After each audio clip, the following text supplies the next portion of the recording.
নমস্কাৰ এই মুহূৰ্তত আহি পৰিছে সন্ধিয়াৰ কেইবাটাও গুৰুত্বপূৰ্ণ খবৰ আৰু এনে ধৰণৰ খবৰসমূহ নিতৌ চাবৰ কাৰণে চেনেলটো সাবস্ক্ৰাইব কৰি ভিডিঅ'টোত এটা লাইক কৰি দিব।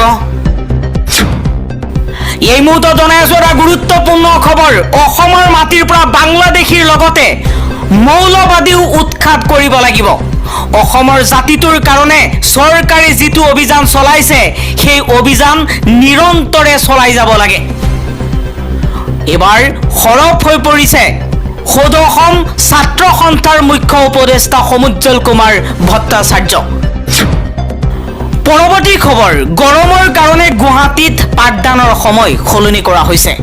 প্ৰাথমিক বিদ্যালয়ৰ সময়সীমা পুৱা 7:30 বজাৰ পৰা দুপৰীয়া 11:30 বজালৈ, মাধ্যমিক বিদ্যালয় পুৱা 7:30 বজাৰ পৰা দুপৰীয়া 12 বজালৈ, উচ্চ আৰু উচ্চতৰ মাধ্যমিক পুৱা 7:30 বজাৰ পৰা দুপৰীয়া 12:30 বজালৈ।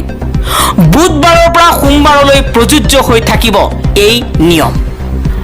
ব্যক্তিগত খণ্ডৰ বিদ্যালয়তো প্ৰযোজ্য হ'ব এই নিৰ্দেশনা।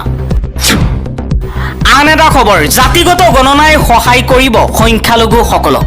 চৰকাৰক গাইডলাইন প্ৰস্তুত কৰিবলৈ পৰামৰ্শ দিব কংগ্ৰেছে। সদনৰ ভিতৰত আৰু ৰাজনৈতিক মঞ্চত কোৱা কথাৰ পাৰ্থক্য আছে বুলি কটাক্ষ কৰিলে গৌৰৱ গগৈ। পৰৱৰ্তী খবৰ মুখ্যমন্ত্ৰী হিমন্ত বিশ্ব শৰ্মাক বিগ জিৰ' আখ্যা দিলে অখিল গগৈয়ে। অখিল গগৈয়ে কৈছে আপুনি এটা বিগ জিৰ'। যোৱা 4 বছৰে বিদেশী বহিষ্কৰণৰ বাবে আপুনি একো নকৰিলে।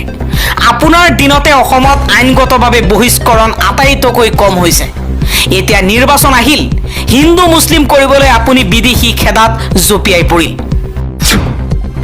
আন এটা খবৰ প্ৰধানমন্ত্ৰী নৰেন্দ্ৰ মোদীয়ে একেৰাহে তৃতীয়বাৰৰ বাবে প্ৰধানমন্ত্ৰী হিচাপে শপত লৈ অভিলেখ গঢ়িছে।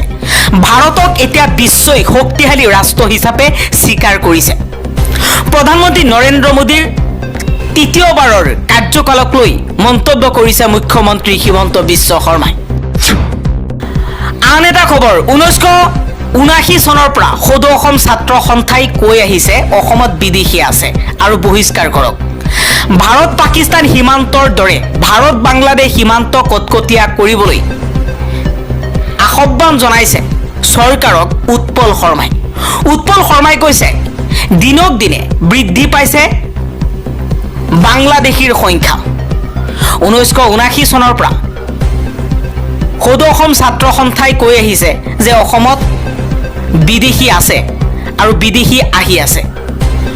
ভাৰত আৰু পাকিস্তানৰ সীমান্ত যেনেধৰণে কটকটীয়া কৰা হৈছে ঠিক একেদৰে বাংলাদেশৰ সীমান্তৰো ভাৰত বাংলাদেশ সীমান্ত কটকটীয়া কৰিবলৈ চিল কৰিবলৈ পৰামৰ্শ আগবঢ়াইছে উৎপল শৰ্মাই।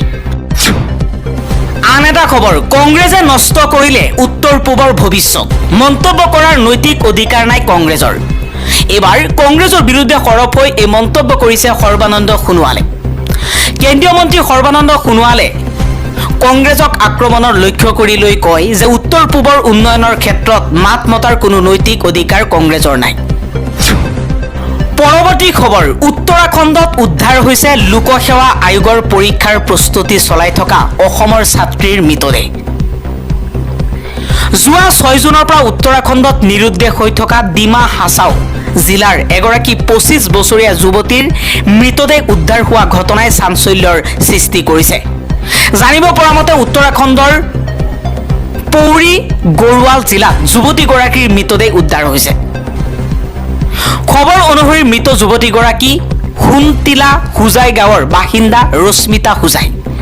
ৰেলৱে নিযুক্তি বৰ্ডৰ পৰীক্ষাৰ বাবে অসমৰ পৰা দিল্লীলৈ গৈছিল ৰশ্মিতা। পৰীক্ষা সম্পূৰ্ণ কৰাৰ পিছত 2জন চিনাকি যুৱকৰ সৈতে উত্তৰাখণ্ডৰ ঋষিকেশলৈ গৈছিল যুৱতীগৰাকী।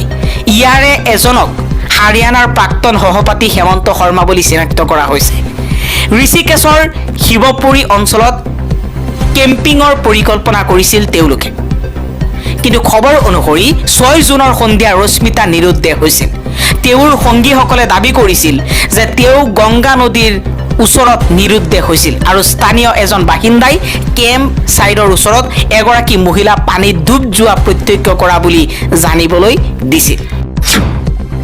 পৰৱৰ্তী খবৰ, আমেৰিকাত ভাৰতীয় ছাত্ৰ ছাত্ৰীৰ প্ৰতি হোৱা দুৰ্ব্যৱহাৰক লৈ প্ৰধানমন্ত্ৰী মোদীৰ মৌনতাক লৈ কংগ্ৰেছৰ তীব্ৰ সমালোচনা। আমেৰিকাত ভাৰতীয় ছাত্ৰ ছাত্ৰীৰ ওপৰত বাৰে বাৰে হোৱা দুৰ্ব্যৱহাৰক লৈ প্ৰধানমন্ত্ৰী মোদীৰ মৌনতা অৱলম্বন কৰাত তীব্ৰ সমালোচনা কৰিছে কংগ্ৰেছে। ভাৰতীয় ছাত্ৰ এজনক নেৱাৰ্ক বিমানবন্দৰত হেণ্ডকাপ লগাই দুৰ্ধৰ্ষ অপৰাধীৰ দৰে বিতাড়িত কৰাৰ অভিযোগ উত্থাপন হৈছে। জয়ৰাম ৰমেশ আৰু পৱন খেৰাকে ধৰি কংগ্ৰেছৰ নেতাসকলে ভাৰতীয় নাগৰিকৰ ওপৰত হোৱা এনে দুৰ্ব্যৱহাৰৰ বিৰুদ্ধে হস্তক্ষেপ কৰিবলৈ প্ৰধানমন্ত্ৰী মোদীক আমেৰিকাৰ ৰাষ্ট্ৰপতি ডনাল্ড ট্ৰাম্পৰ সৈতে এই বিষয়টো জৰুৰীভাৱে সম্বোধন কৰিবলৈ দাবী জনাইছে। নিউয়ৰ্কত থকা ভাৰতীয় কনচুলেটে এই ঘটনা সন্দৰ্ভত স্থানীয় কৰ্তৃপক্ষৰ সৈতে যোগাযোগ থকা বুলি নিশ্চিত কৰিছে, যাৰ ফলত ছ'চিয়েল মিডিয়াত ক্ষোভৰ সৃষ্টি হৈছে।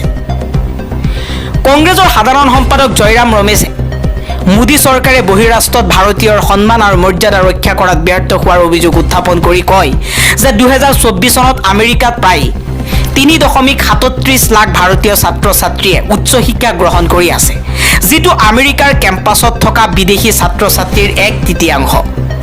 তেওঁ নিজৰ সন্তানৰ শিক্ষাত প্ৰচুৰ বিনিয়োগ কৰা ভাৰতীয় পৰিয়ালসমূহৰ ওপৰত আৰ্থিক বোজাৰ ওপৰত আলোকপাত কৰে যদিও শেহতীয়াকৈ আমেৰিকাৰ ভিছা নিষেধাজ্ঞা আৰু বিতৰণকে ধৰি নীতিসমূহে ছাত্ৰ ছাত্ৰীসকলৰ ভৱিষ্যত অনিশ্চয়তাৰ দিশত গতি কৰিছে।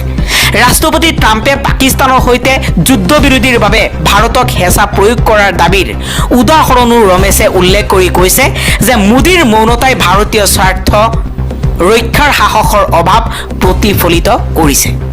মোদী চৰকাৰৰ বিৰুদ্ধে সৰব হৈ পৰিছে ৰাহুল গান্ধী। ৰাহুল গান্ধীয়ে কৈছে বিজেপি চৰকাৰখনে বৰ্তমানৰ কথা কেতিয়াও নকয়, বৰং 2047 চনৰ সপোনহে বিক্ৰী কৰে। পৰৱৰ্তী খবৰ, প্ৰয়াত প্ৰধানমন্ত্ৰী ইন্দিৰা গান্ধীক লৈ প্ৰশ্ন কৰিছে মুখ্যমন্ত্ৰী হিমন্ত বিশ্ব শৰ্মাই। মুখ্যমন্ত্ৰী হিমন্ত বিশ্ব শৰ্মাই কৈছে ইন্দিৰা গান্ধীয়ে নিজে কৃতিত্ব অৰ্জনৰ বাবেহে বাংলাদেশৰ সৃষ্টি কৰিছিল। বাংলাদেশ সৃষ্টি অসমৰ বাবে দুৰ্ভাগ্যজনক। ইন্দিৰা গান্ধীয়ে বাংলাদেশৰ পৰা 100 কিলোমিটাৰ মাটি বেছিকৈ লোৱা হ'লে আজি চিকেন নেক নাথাকিলেহেঁতেন। পৰৱৰ্তী খবৰ, অবৈধ অনুপ্ৰৱেশকাৰীক সুৰক্ষা দিয়াৰ স্বাৰ্থত জন্ম হৈছিল AIUDF। AIUDFক লৈ সৰব হৈ পৰিছে কেন্দ্ৰীয় মন্ত্ৰী সৰ্বানন্দ সোণোৱাল। মুখ্যমন্ত্ৰী হিমন্ত বিশ্ব শৰ্মাৰ পাছতেই সৰ্বানন্দ সোণোৱালে AIUDFক লক্ষ্য কৰি লৈছে। সোণোৱালে কৈছে তেওঁলোকৰ এজেণ্ডা স্পষ্ট, তেওঁলোকৰ খিলঞ্জীয়াৰ পক্ষত কেতিয়াও নাই। পৰৱৰ্তী খবৰ, কামত গাফিলতি কৰাৰ বাবেই এইবাৰ চাকৰিৰ পৰা নিলম্বন কৰা হৈছে এজন চিকিৎসকক। জেপৰ পৰা হাত উলিয়াওক, জেপত হাত ভৰাই এনেদৰে কথা নকব।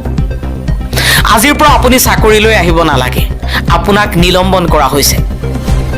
গোৱাৰ স্বাস্থ্যমন্ত্ৰীয়ে ছাডেন ভিজিট কৰি নিলম্বন কৰিছে গোৱা মেডিকেল কলেজৰ CMOক।